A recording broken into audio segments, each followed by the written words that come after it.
This is Diana Sullivan in Austin, Texas.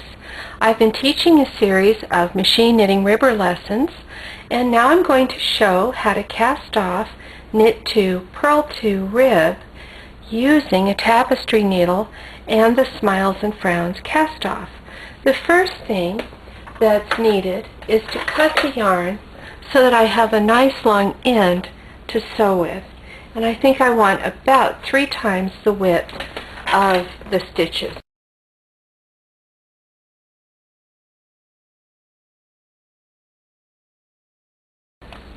To set the carriages for circular knitting, put the PR lever up on the ribber and depress the left part button on a brother machine. If you have another make of machine, check your manual to see what the circular settings are. Now I'm knitting 20 rows of circular knitting to put a nice edge on with the waist yarn. And now to get the sample off, I'm just going to cut the yarn and I'm going to knit across and back and reach under and catch the sample. So here's my sample. Here's how that knit 2 purl 2 sample looks off the machine and in my lap. I have the knit 2 purl 2 circular cast on at the bottom here, and then the knit 2 purl 2 up to here, and then with the waist yarn I have done circular knitting, which can be folded down so that I can sew the edge. And the first step is to thread the needle with the loose end.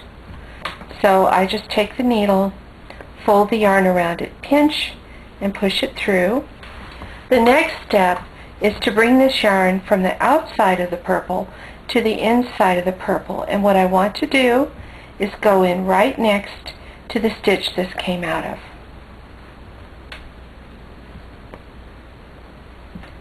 The next step is to fold the waist yarn down.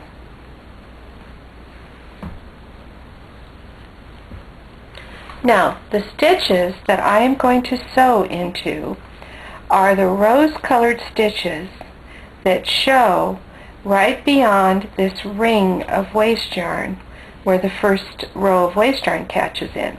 So these little bumps here are the stitches I'm going to catch, beginning with the one that is the farthest to the right, which happens to be this stitch. What I do is I go in that stitch from the outside of the purple ring toward the inside, and then I come out the very next stitch away from me on this away side of the knitting, and then I just pull that through. Now, just like the 1-by-1 version, every single time I take a new stitch, I switch from the away side to the close side. So my next stitch is going to be here and here. So I bring my needle from the outside toward the inside and pick up this first stitch on this side, and then I tip my needle over and I come out the second stitch on this side. Now this is a frown stitch because the yarn goes this way.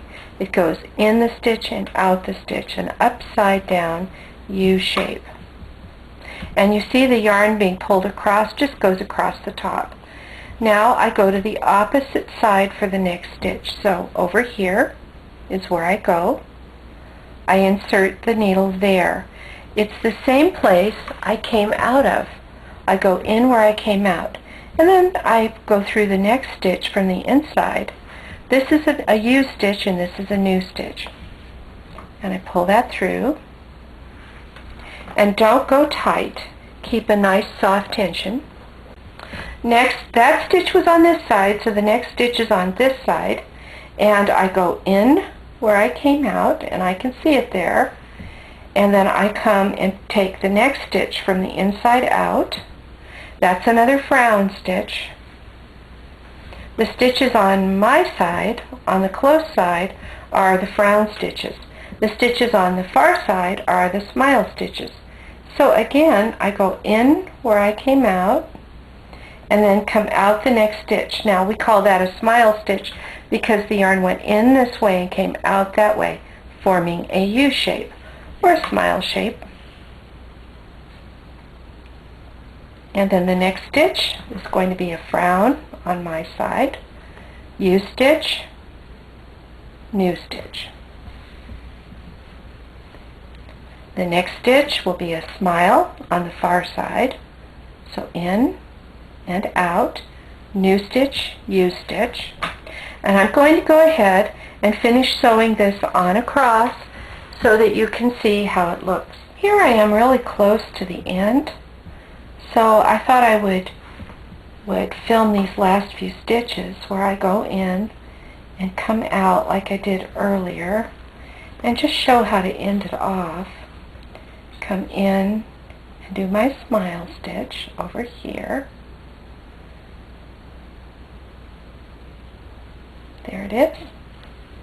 Bring that through.